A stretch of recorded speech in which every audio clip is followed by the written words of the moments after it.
नमस्कार साथियों, ट्रिक वाले डिजिटल मंच पर मैं आपका हिंदी मित्र नरेश गोयल आपका हार्दिक अभिनंदन व स्वागत करता हूं। तो दोस्तों चलते हैं अपन मुहावरे का जो आज पार्ट है, उस पार्ट का नाम है नंबर 3। यहाँ मैं लिख देता हूं ऊपर ताकि आपको पता रहे कि आज का जो हमारा पार्ट है मुहावरे का वो भाग 3 है। दोस्तों इससे पहले अपन ने 2 कर लिए हैं और आज हम भाग 3 की बात कर रहे हैं मुहावरों की।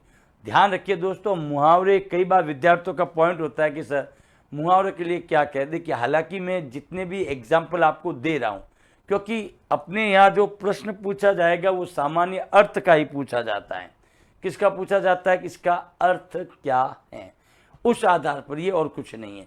तो ऐसी स्थिति में अपन ये देख सकते हैं कि जो एग्जाम्पल हमारे जीवन के निजी जीवन के जो सामान्य जो हमारी दैनिक नंदनी के अंतर्गत आते हैं, हम उसी की बात करते हैं।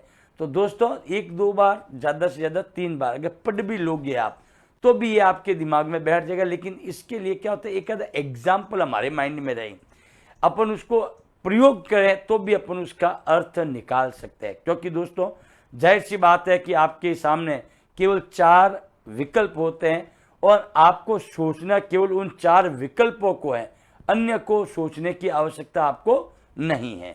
तो दोस्तों लीजिए प्रभु का नाम और अपने इष्ट को याद करके, अपने माता पिता के सपनों को याद करके आप अपनी कमर कस लीजिए। दोस्तों आकाश पाताल एक कर दीजिए। ध्यान रखना, जब तक मंजिल नहीं मिलेगी तब तक तुम्हें चैन से नहीं बैठना है। चलिए दोस्तों अगला पॉइंट लेते हैं अपन, कागज काले करना यानी कि व्यर्थ लिखना। ये पॉइंट देखो, पहला पॉइंट ही धमाकेदार आ गया है। केवल दोस्तों किताब लिख के बैठना या केवल के रीड करने से सफलता नहीं मिलेगी। कि भाई पन्ने पलट रहा है, केवल पढ़, वो होता है दोस्तों दृष्टिपात, पढ़ना नहीं होता है। अगर आप व्यर्थ कार्य कर रहे हो, कागज काले कर रहे हो, कहने का मतलब तो ये होता है आपका व्यर्थ का लिखना। ये कई बार पॉइंट हमारे सामने ऑटोमेटिकली आ ही जाता है। अगर आप व्यर्थ का लिख रहे हो दोस्तों जिसका कोई सार ही नहीं है, तो अपन यही कहेंगे भाई उसने केवल कागज काले किए और कुछ नहीं है।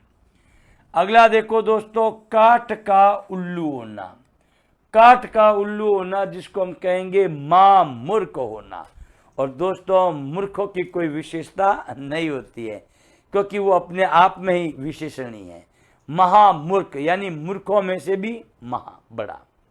तो महामूर्ख की अगर हम बात करें तो देखिए काठ का उल्लू होना। अगर मैं बात करूं तो ध्यान रखिए कि जिस चीज का अपन को जानकारी नहीं है उसके ऊपर अगर अपना ज्ञान देते हो तो दोस्तों काठ का उल्लू होना जैसा ही बात है। तब वो सामने वाला कहता है काठ का उल्लू बनने का प्रयास मत कर दे, मां मूर्ख बनना बंद कर दे। कान का कच्चा होना अर्थात सुनी सुनाई बात पर विश्वास करना। रमेश कान का कच्चा है। क्या कहा मैंने? रमेश कान का कच्चा है। क्योंकि दोस्तों वो सुनी सुनाई बातों को ही, क्या कहा मैंने? सुनी सुनाई बातों को ही ग्रहण कर लेता है, उस पर विश्वास कर लेता है, जिसके कारण उसके खुद के व्यवहार में कटौती हो रही है। अगला देखो, कान खड़े होना। कान खड़े होने का मतलब होता है चौकन्ना होना, सचेत होना। देखिए दोस्तों मनीष के व्यवहार से लोगों के कान खड़े हो गए। किसी ने सोचा नहीं था कि घपला करने वाला मनीष ही है। और जब लोगों को पता चला कि इतने बड़े घोटाले का जो मास्टरमाइंड था वो कौन था? मनीष था। तो लोगों के क्या हो गए?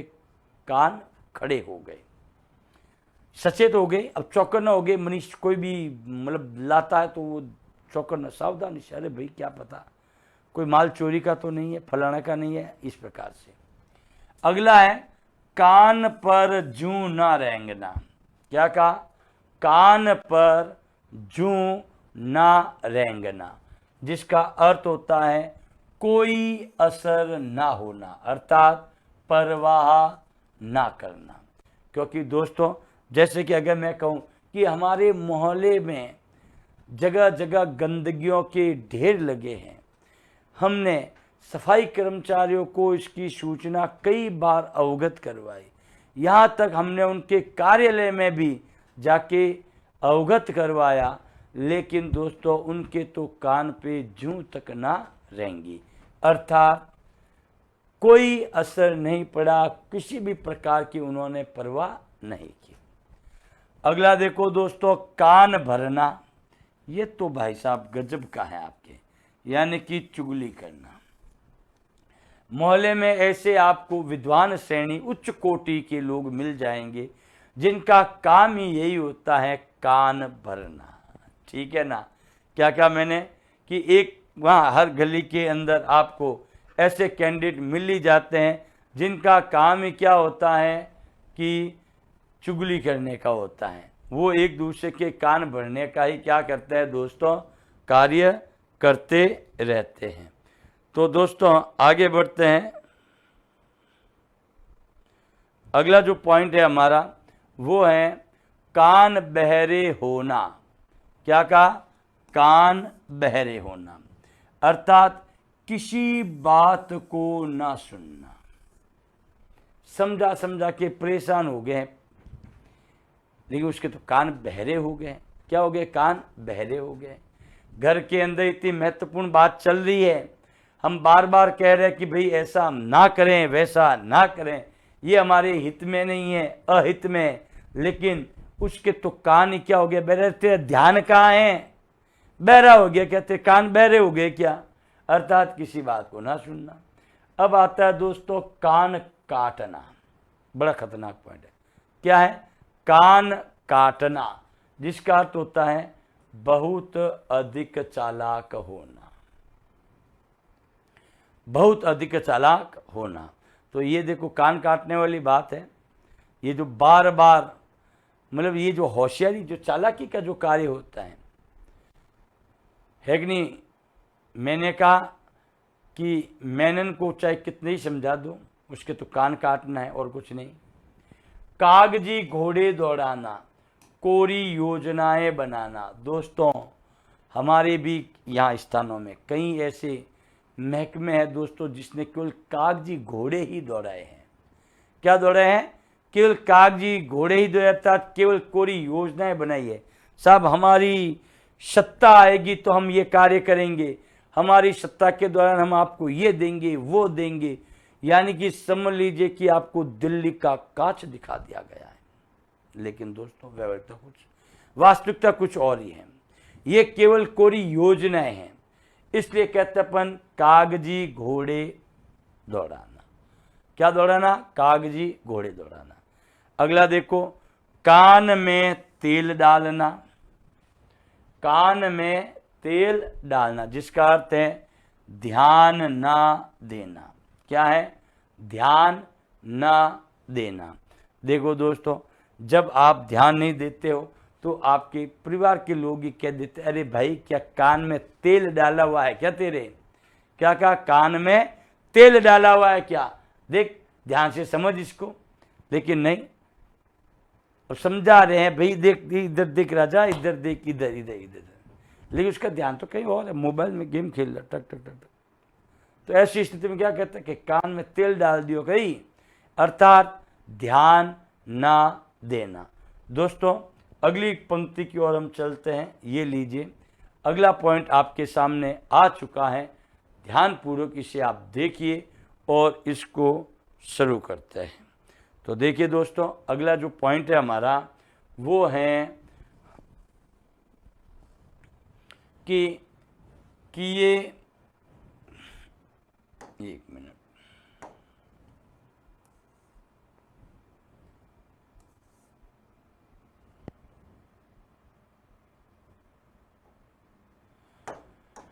देखिए दोस्तों, किए कराए पर पानी फेरना, यानी कि जो किया धरा था उसको मिट्टी में मिला दिया। यानी कि दोस्तों इतनी मेहनत से हमने ये कार्य किया, हमने रचना का निर्माण सोचा क्या, चलो हम भी एक रचना का निर्माण करते हैं पूरे तन और मन से। धन तो वैसे मिल ही जाएगा रचना होने के बाद, ठीक है ना। हमने बहुत बढ़िया बढ़िया नोट्स बनाए, अच्छे अच्छे पॉइंट किए, लेकिन दोस्तों हमने सोचा चलो अब थोड़ा विश्राम कर लेते हैं, और हम विश्राम के लिए थोड़ी सी आंख में झपकी लेगी। वापस जब आंख खुली तो हमने देखा अरे ये क्या हो गया। जिस पन्नों पर हमने, जिस पेपर पर हमने लिखा था, छोटे घर के बच्चे जो थे उन्होंने उन पन्नों को क्या कर दिया, फाड़ दिया, उनसे खेल रहे हैं।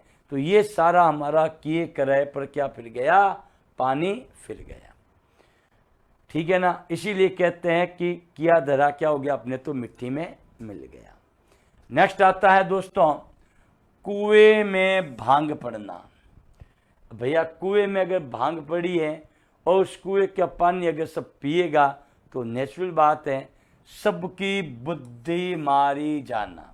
क्या होगा दोस्तों, सबकी बुद्धि मारी जाना, ये होता है आपका,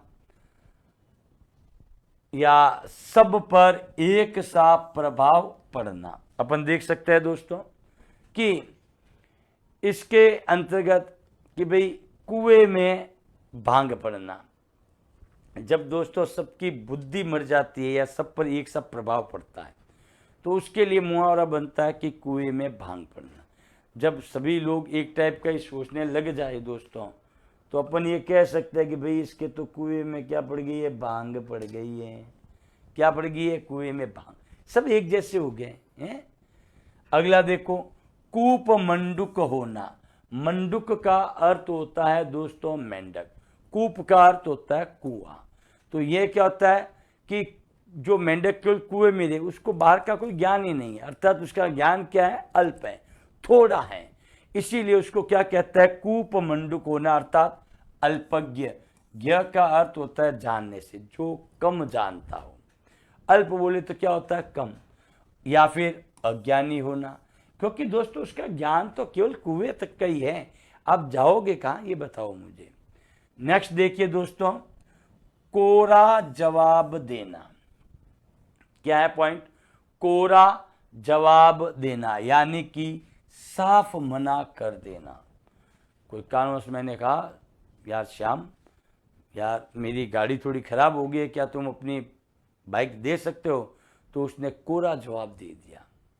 क्या दे दिया, कोरा जवाब दे दिया, नहीं दे सकता, अर्थात साफ साफ मना कर देना, नहीं दे सकता हूं मैं आपको, क्यों दूं, मेरी गाड़ी है, गाड़ी खराब आपकी हुई तो आप ध्यान रखो। अगला देखो खटाई में पड़ना, अर्थात काम में अड़चन पड़ना। देखिए कोई भी कार्य, जैसे कि अगर मैं कहूं कि मैंने ये कार्य शुरू किया और प्लॉट लिया था, प्लॉट लेने के बाद मैंने कहा चलो यार इस पे अपन अपना रेजिडेंस था मकान बनाने का कार्य शुरू करें। मकान बनाने का कार्य शुरू किया कि भाई आज इसका श्रीगणेश करेंगे, तो पता चला कि बजरी वालों की हड़ताल हो गई। बजरी की हमने जैसे तैसे करके व्यवस्था की दोस्तों, तो कोरोना लग गया। कोरोना लगने के कारण मजदूर वगैरह काम करने वाले जो कारीगर है वो मिले नहीं। तो मैं ये कह सकता हूं कि बार बार जो मकान बनाने का काम है वो क्या पड़ रहा है, खटाई में पड़ रहा है। तो बार बार जो अड़चने आती है दोस्तों काम में, तो समझ जाना चाहिए कि खटाई में पड़ना। अगला देखो खरी खरी सुनाना। देखो दोस्तों खरी खरी सुनाने का मतलब होता है स्पष्ट और कठोर वचन कहना। क्या कहा मैंने, स्पष्ट और कठोर वचन कहना, वो होता है दोस्तों खरी खरी सुनाना। क्योंकि दोस्तों अपन ये देख सकते हैं कि खरी खरी सुनाना में हमारा जो स्पष्ट है, एकदम स्पष्ट और कठोर। क्योंकि देखिए दोस्तों जो लोग खुददार होते हैं, क्या होता है खुददार, स्वामी भक्त जिसको हम कह सकते हैं, खुददार कह सकते हैं, जो अपने आत्मसम्मान के लिए जीते हैं दोस्तों, वो कभी भी आपको मीठी या चिकनी चुपड़ी बातें नहीं बताएंगे, वो आपको खरी खरी सुनाएंगे। क्या सुनाएंगे, खरी खरी। अगला आता है दोस्तों खाक में मिलाना। खाक में मिलाना का अर्थ होता है नष्ट भ्रष्ट कर देना। यानी कि देख झगड़ा होता है आपस में ही, तो वो क्या कहता है, देख कान खोल के सुन ले, तू मुझे जानता नहीं है, मैं तुझे खाक में मिला दूंगा। क्या मिला दूंगा? खाक में, अर्थात तुझे नष्ट भ्रष्ट कर देना। अगला आता है दोस्तों खाक छानना। क्या आता है? खाक छानना। खाक छानने का मतलब होता है कष्ट उठाना। क्या उठाना? कष्ट उठाना। तो ध्यान रखना दोस्तों, खाक छानने का मतलब क्या होता है? कष्ट उठाना।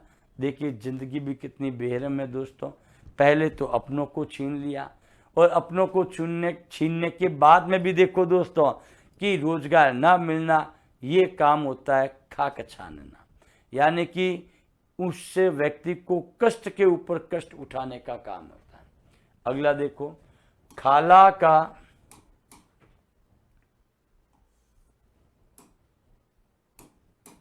क्या कहा? खाला का घर होना। क्या होना? खाला का घर होना, जिसका अर्थ है आसान कार्य होना। क्या होता है? आसान कार्य होना। तो दोस्तों अपन ये कह सकते हैं कि खाला का घर होना अर्थात आसान कार्य होना। क्या होना दोस्तों? आसान कार्य होना। तो दोस्तों आगे बढ़ते हैं अपन। यहाँ अपन देख सकते हैं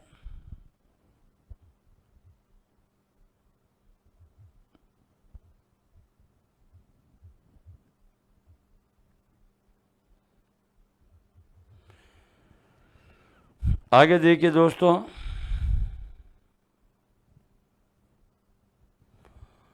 हाँ खाला का घर होना अर्थात आसान कार्य होना। देखो खाला का मतलब होता है मौसी। मौसी का घर होना अर्थात ये सीधा सहारा अपन के पास में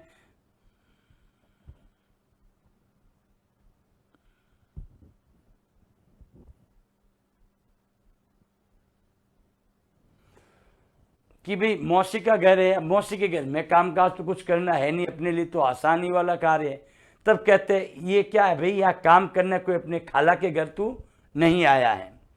खून सवार होना। खून सवार होने का मतलब होता है क्रोध में हत्या पर उतारू होना। क्या कहा? क्रोध में हत्या पर उतारू होना। वो होता है दोस्तों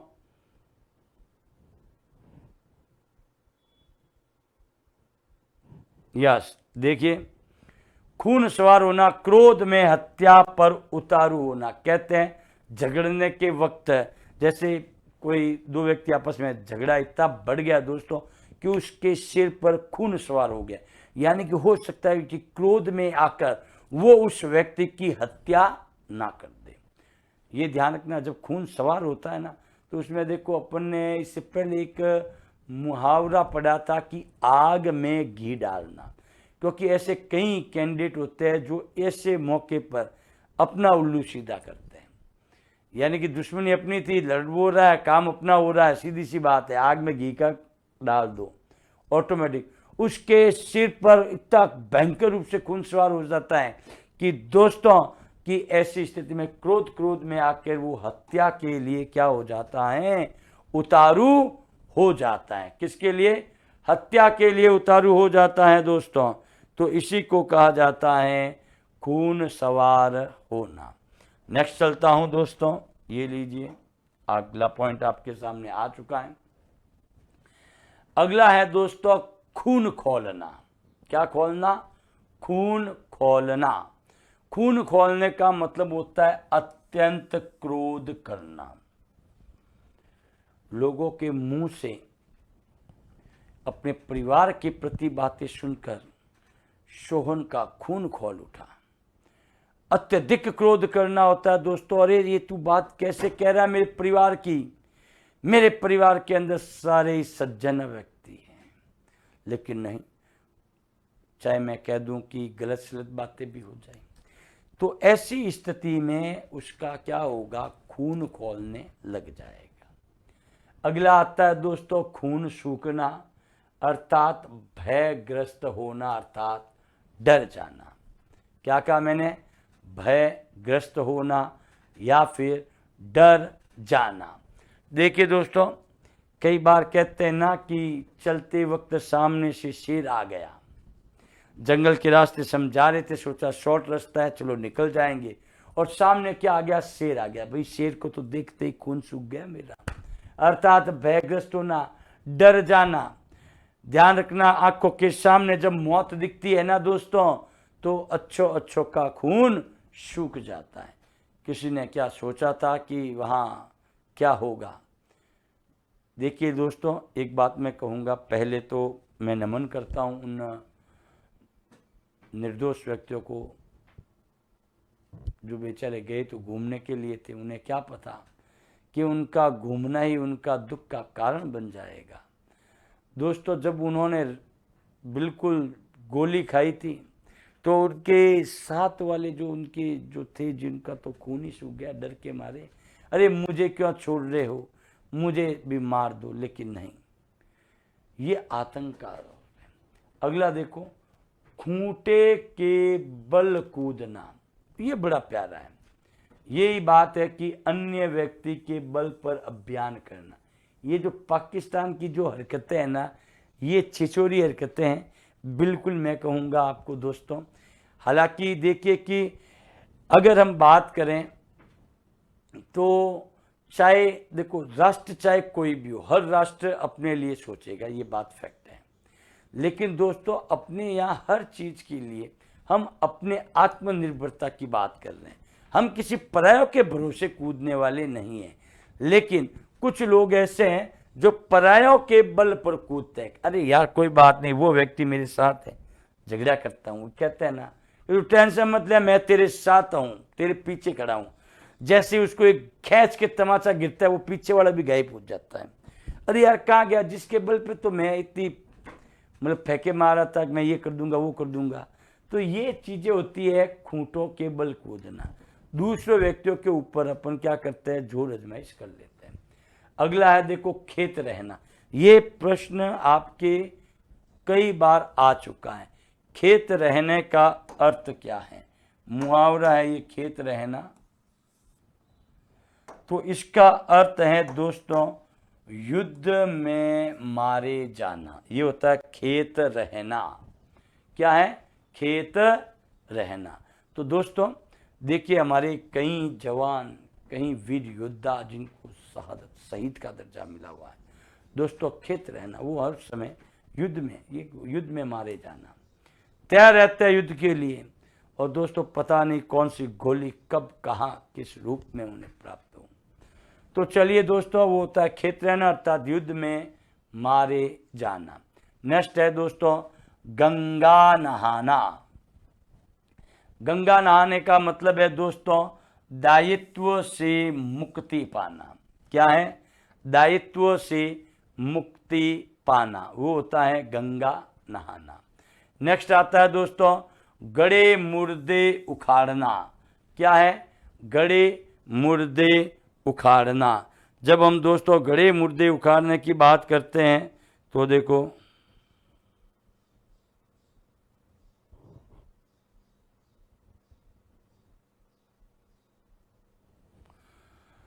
गड़े मुर्दे उखाड़ने का मतलब होता है बीती बातों को याद करना। क्योंकि दोस्तों ध्यान रखें कि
तो देखिए दोस्तों, अपन ये देख सकते हैं कि यहाँ पर गड़े मुर्दे उखाड़ने का तात्पर्य क्या होता है? बीती बातों को याद करना। अपन देख सकते हैं दोस्तों कि जब बैठे होते हैं आपस में सलाह मशवरा चलते हैं तो अपन क्या कि कभी कभार पुरानी बातों को छेड़ देते हैं, और जब पुरानी बातों को छेड़ देते हैं अगर वो दुख दे रही है तो सामने वाला सीधा सा कह देता है यार छोड़ना, क्यों गड़े मुर्दे उखाड़ने का कार्य कर रहा है। अगला आता है दोस्तों गर्दन उठाना। पॉइंट क्या है? गर्दन उठाना, जिसका अर्थ है दोस्तों विद्रोह करना। क्या करना? विद्रोह करना। तो दोस्तों इसके लिए होता है आपका गर्दन उठाना। ठीक है दोस्तों, अगला पॉइंट चलते हैं अपन। देखिए अगला पॉइंट है गले का हार होना। क्या होना? गले का हार होना, जिसका अर्थ है बहुत प्यारा होना। क्या होना? बहुत प्यारा होना। ये होता है गले का हार होना। देखिए दोस्तों, बच्चे बड़े प्यारे होते हैं, अपने माता पिता के गले के हार होते हैं क्योंकि वो बहुत प्यारे होते हैं। घर का वो सदस्य जो बहुत ही मतलब हर घर का वो सदस्य जो घर के हर सदस्य का प्यारा है, तो उसको भी अपन कह सकते हैं गले का हार होना। ध्यान रखना, ये तो गुरु जी के गले का हार है, अर्थात वह विद्यार्थी जो गुरु जी का चहेता है यानी बहुत प्रिय है, तो उसके लिए भी हम कह सकते हैं कि ये गले का हार है। अगला गले मंडना। गले मंडना का अर्थ है जबरदस्ती उत्तर। ये इसको आप हटा दीजिए, मतलब भी नहीं है, सीधा आपका यही हो जाएगा। ये 2 बार रिपीट हो चुका है, ये लो।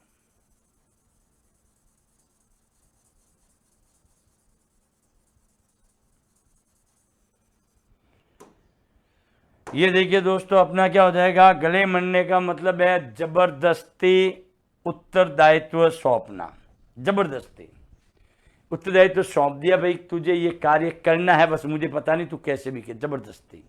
जैसे कि दोस्तों एक तो क्या होता है कि भाई आप उस कार्य के अंदर माहिर हैं, उस कार्य को करने में सक्षम हैं, तब तो कोई इशू नहीं है। लेकिन जब आप सक्षम ही नहीं हो, आपके गले मंड दिया जाता है, कह दिया सुबह जल्दी उठकर हाँ कुछ नहीं है 5 बजे मंडी जाके ये सब्जियां ले आना, ये गले मंडना होता है। चाहे आप हाँ तैयार हो सब कुछ, लेकिन सुबह उठना यार कौन उठेगा, लेकिन आपके तो छोड़ दिया, बस गले मंड दिया कि ये कार्य तुझे ही करना है। गागर में सागर बनना, थोड़े में बहुत कुछ कहना। ये बहुत ही प्यारा पॉइंट है दोस्तों कि गागर में सागर भरना, बहुत कम शब्दों में बहुत ज़्यादा बात जब कोई ज्ञाता आपको कह देता है तब कहते हैं अपन कि भाई इनके शब्दों को सुनकर सीधा सा लग रहा है कि इसने तो गागर में सागर भर दी। चलो दोस्तों आगे बढ़ते हैं अपन। ये लीजिए आपके सम्मुख आ चुकी है अगली स्लाइड। बहुत ही प्यारा जो पहला पॉइंट है दोस्तों वो है गाज गिराना। क्या पॉइंट है? गाज गिराना। दोस्तों जब हम बात करते हैं गाज गिराना की, तो यहाँ देखिए आप क्या पॉइंट बनेगा। गाज गिरना है, सॉरी गिराना नहीं गिरना है, माफ कीजिए, गाज गिरना। गाज गिरने का अर्थ है बड़ा संकट आ पड़ना। दोस्तों जो हरकतें उसने की हैं अब उसे पता चलेगा कि इसका परिणाम क्या होगा। उसके ऊपर ऐसी भयानक गाज गिरेगी कि वो उम्र भर याद रखेगा। तो ध्यान रखना, जब आप बड़े संकट में पड़ जाना होता है तभी उसके लिए आता है आपका क्या? गाज गिरना। नेक्स्ट देखिए दोस्तों, पॉइंट आता है गांठ बांधना। गांठ बांधने का अर्थ होता है किसी बात को स्थायी रूप से याद रखना। क्या रखना? स्थायी रूप से याद रखना, वो होता है दोस्तों गांठ बांधना। कहते हैं ना कि दोस्तों जब आप किसी बात को स्थायी रूप से याद रखने की बात होती है तो कई बार अपन कहते हैं कि भाई इस पॉइंट को गांठ बांध लो, अर्थात अच्छे से इस बात को समझ लो, स्थायी रूप से इसे याद कर लो। जैसे दोस्तों जब एक मूवी आई थी अगर आपको याद हो बॉर्डर, उसके अंतर्गत जब मेजर कुलदीप सिंह ने जब अपनी पोस्ट संभाली थी तो वहाँ के जो सेना का जवान था उसने कहा था कि अगर आप देवी माँ के आगे रोज दीपक जलाएंगे तो देवी माँ आपकी क्या करेगी? रक्षा करेगी। आज भी दोस्तों शस्त्र को याद किया जाता है, इसका नाम है दोस्तों तन्नोट माता। जैसलमेर से आगे पड़ता है, 125 किलोमीटर का डिस्टेंस है दोस्तों, जैसलमेर से भी आगे। बहुत ही अच्छा मंदिर है, तन्नोट माता का मंदिर बताया जाता है। वहाँ दोस्तों मतलब है वहाँ ऑलरेडी, आप देख भी सकते हो कि वहाँ पर जो गोला बारूद घिरे थे दोस्तों वो फूटे नहीं, आज भी संभाल के रखे गए हैं, ध्यान रखना। तो जब ये बात कही तो मेजर कुलदीप सिंह ने कहा था अपने जवान को कि जवान गांठ बांध ले इस गल को, यानी कि इसी बात को स्थायी रूप से याद करना कि तुझे रोज जब तक अपन यहाँ हैं तब तक हमें क्या करना है, देवी माँ के आगे दीपक प्रज्वलित करना है। अगला देखो, गाल बजाना। गाल बजाना का अर्थ है दोस्तों अपने विषय में बढ़ चढ़ कर बातें करना, वो होता है गाल बजाना। ऐसे अपन कई लोग देख सकते हैं जो अपने विषय में बहुत बढ़ चढ़ कर बात करते हैं, तो वो होता है क्या दोस्तों, गाल बजाना। मोहन पढ़ाने क्या लगा, वो तो हर समय गाल बजाने का ही कार्य करता रहता है, अर्थात वो अपने विषय में बढ़ चढ़ कर बातें करने लगता है। अगला देखो दोस्तों, अगला पॉइंट आता है गुड़ गोबर करना। बड़ा शानदार पॉइंट है। क्या है गुड़ गोबर करना? गुड़ गोबर करने का मतलब है बना बनाया काम बिगाड़ना। क्या है? बना बनाया काम बिगाड़ना, वो होता है गुड़ गोबर करना। तो दोस्तों इस गुड़ गोबर के बाद हम आगे चलते हैं। तो अगला पॉइंट जो हमारा, देखो पहले इसको एक बात समझ लेते हैं। जब कोई बना बनाया काम बिगड़ जाता है तो वो होता है गुड़ गोबर करना। जैसे कि हमने एक व्यक्ति को इस कार्य के लिए तैयार किया, बिल्कुल उसे मैं अगर कहूँ तो उसको शीशी में उतार लिया। जैसे ही उसके ऊपर ढक्कन लगाने वाला था और किसी ने आकर पूरे काम को क्या कर दिया, बिगाड़ दिया, तो वो होता है दोस्तों गुड़ गोबर करना। गूदड़ी का लाल, दोस्तों ये बीच में चमका था आपका मुहावरा। क्या है? गूदड़ी का लाल। देखो छुपा रुस्तम, कौन सा रुस्तम? छुपा। गरीब किंतु गुणवान, ये आपको पता होगा कि बाड़मेर के ऐसे कई कैंडिडेट हैं। देखो बाड़मेर जो क्षेत्र है ये अपना पश्चिमी राजस्थान का एक ऐसा क्षेत्र है जहां पर केवल और केवल मतलब रेगिस्तान ही और कुछ नहीं है। यानी कि अगर मैं बात करूं कि वहां के लोगों के पास रोजगार नहीं है, खेती पर निर्भर रहते हैं, मैं बाबू आसी तो धान होसी। लेकिन दोस्तों वर्तमान में देखें कि ये क्षेत्र एक मतलब ये समझ लीजिए कि सुपर बन रहा है, उभरता हुआ स्टार है। आप उसमें देख लीजिए बाड़मेर की प्रतिभाएं जो आ रही हैं और देखिए उनको प्रस्तुत कैसे कर रहे हैं कि गूदड़ी का लाल, गूदड़ी के लाल है। हर भर्ती के अंदर देख लो, कई मैंने तो देखा कि बाड़मेर के तो अंदर यार मतलब प्रतिभाएं भरी पड़ी हैं। यानी कि घर घर में आपको गूदड़ी के लाल देखने को मिल जाएंगे। छुपा रुस्तम में किसी ने सोचा ही नहीं था दोस्तों। वो वहां से अपना जो मेहनत करने वाले होते हैं दोस्तों, हॉस्टल में रेंट लेके रहते हैं, किराए के मकान में रहते हैं, छात्रावास में रहते हैं और उनका एक ही उद्देश्य होता है सीट प्राप्त करना। तो दोस्तों हम भी चाहते हैं कि आप भी गूदड़ी के लाल बने, इस 4th ग्रेड के अंदर अपना परचम फहरा दो और बता दो कि हम भी गूदड़ी के लाल हैं। अगला देखो गूंगे का गुड़। पॉइंट क्या है? गूंगे का गुड़। अब गूंगे का गुड़ का क्या अर्थ होता है? जिसे केवल अनुभव किया जा सके, व्यक्त नहीं, क्योंकि गूंगा बोल तो सकता है नहीं है, वो केवल व्यक्त कर सकता है। ध्यान रखना, अनुभव तो है उसको क्योंकि उसने गुड़ को टेस्ट किया, मीठा है। अब उसको बखान कैसे करे, बोल तो सकता है नहीं, तो वो होता है गुड़ के गूंगे का गुड़। कई ऐसे कैंडिडेट है दोस्तों वाकई वो सामर्थ्यवान है, लेकिन वो उस चीज को शो नहीं कर रहे हैं, व्यक्त नहीं कर पा रहे हैं। दोस्तों समय आ चुका है, अपने अस्तित्व को बढ़ाओ, अपने अस्तित्व को देखो, पहचानो, गूंगे के गुड़ की तरह मत रहो। गुल्लर का फूल होना, गुल्लर का फूल होने का मतलब है दुर्लभ वस्तु। जो दुर्लभ, बहुत ही कठिनाई से जो वस्तु हमें प्राप्त होती है, उसके लिए प्रयोग होता है दोस्तों गुल्लर का फूल।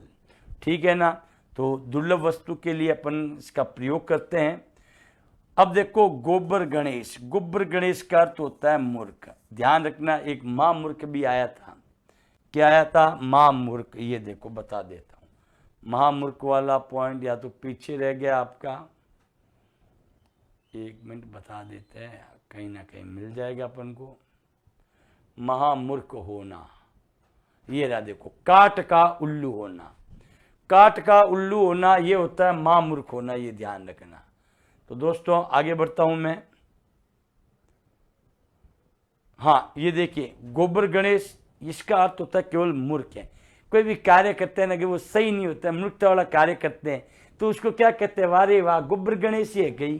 तो ये जो गोबर गणेश है वो अर्थ क्या है? मूर्ख से। घड़ों पानी पड़ना, घड़ों पानी पड़ना का अर्थ है दोस्तों बहुत लज्जित होना। क्या होना? बहुत लज्जित होना। चोरी करते पाए गए, चोरी करते पकड़े गए, उस समय देखो घड़ा पानी पड़ा उसके ऊपर, क्योंकि दोस्तों शर्मिंदगी इतनी भयंकर होगी कि जिसकी कोई सीमा नहीं। अगला देखो, घाट घाट का पानी पीना। पॉइंट क्या है? घाट घाट का पानी पीना अर्थात अत्यंत अनुभव होना। कहते हैं ना दोस्त, इसे तुम ऐसा ही मत समझ, इसने तो घाट घाट का पानी पिया है, यानी कि अत्यंत अनुभव होना। जैसे कि देखो ये जो ट्रक वगैरह जो चलाने का काम करते हैं ड्राइवर, जिसको मैं तो कहूँगा पायलट है भाई, वो भी अपने तो ठीक है ना। तो ये जो ट्रक ड्राइवर वगैरह होते हैं ना दोस्तों, वो देखो लंबी यात्राएं करते हैं और वो उनके पास सड़कों की जानकारी का इतना ध्यान होता है दोस्तों, क्योंकि उन्होंने घाट घाट का पानी पिया है। उन्हें सब पता है कहाँ कैसे लोग मिलेंगे, किन लोगों के साथ कैसा व्यवहार करना चाहिए, किस प्रकार होगा इत्यादि, ये सारी बातें आपको देखने को मिल जाएगी। तो दोस्तों आगे बढ़ता हूं मैं। ये लीजिए अगला पॉइंट हमारा आ चुका है। ये देखिए, ये होता है दोस्तों कि घाव हरा करना। पॉइंट क्या है? घाव हरा करना अर्थात जिसका अर्थ है पुराने दुख की याद दिलाना। क्या कहा? पुराने दुख की याद दिलाना, यही होता है दोस्तों घाव हरा करना। जैसे बातों ही बातों में हमने वो बात कह दी जिससे उसका घाव वापस क्या हो गया? हरा। वो बात हमें नहीं कहनी चाहिए थी दोस्तों,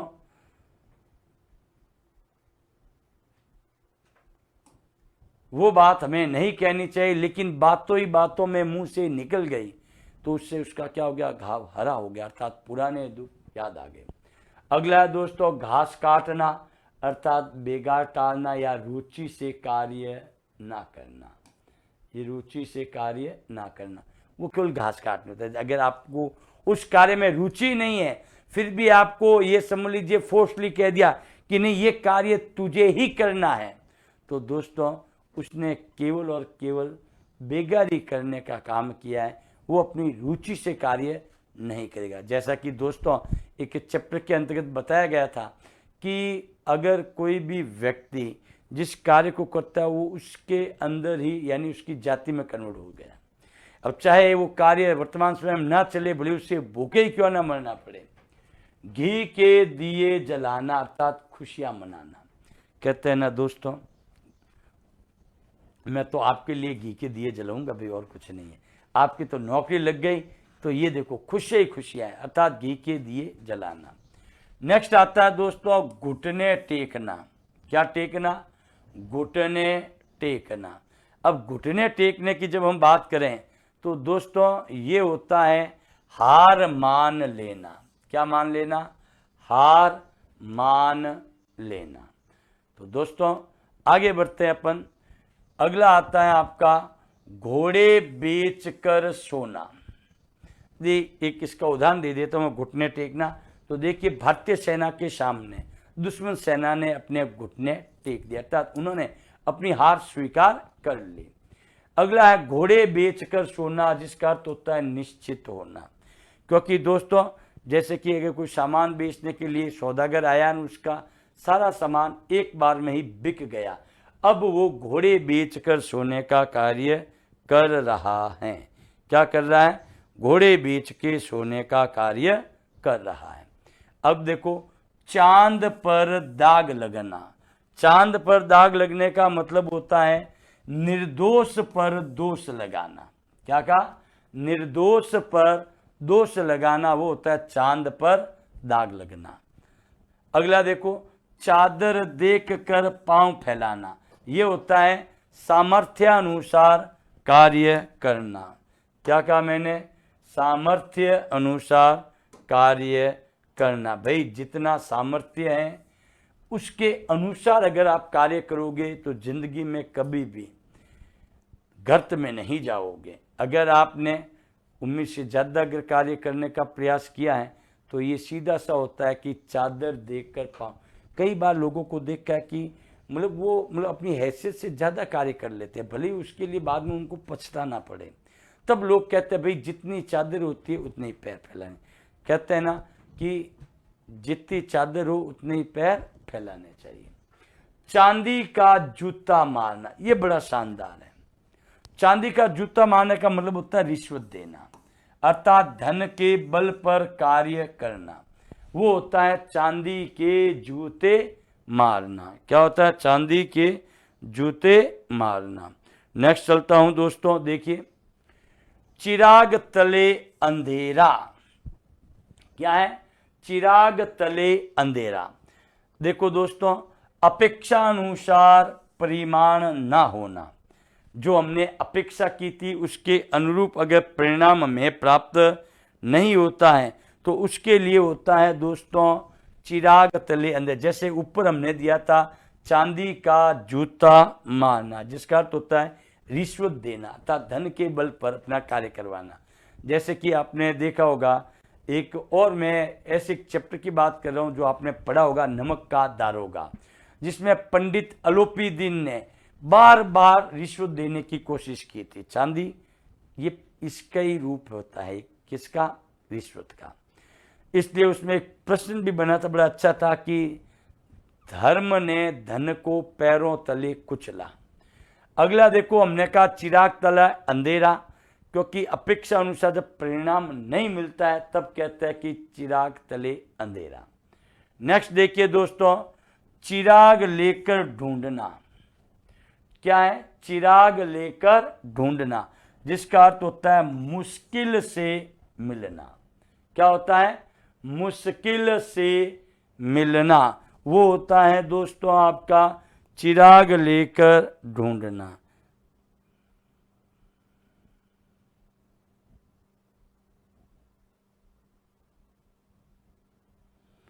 तो दोस्तों ये होता है चिराग लेकर ढूंढना। तो यहां अपन देख सकते हैं कि मुश्किल से मिलना। कहते हैं ना दोस्तों, इतना बढ़िया व्यक्ति आपको कहां से मिला? चिराग लेके ढूंढोगे तो भी ऐसे नहीं मिलेगा। चिराग का मतलब होता है चिरधन आग। तो दोस्तों इसके लिए होता है मुश्किल से व्यक्ति जब मिलते हैं उसके लिए प्रयोग लेते हैं कि भाई इसको चिराग लेके ढूंढा तब कहीं जाकर मिला। तो दोस्तों ये था हमारा आज का जो पाठ था हमारा, उसको अपन ने पूर्ण किया है। और इसी के साथ दोस्तों लगभग क्या 130 मुहावरे हमने कर लिए हैं। आगे के मुहावरे हम अगली कक्षा के अंदर आपसे रूबरू होके करेंगे। तब तक दोस्तों धन्यवाद।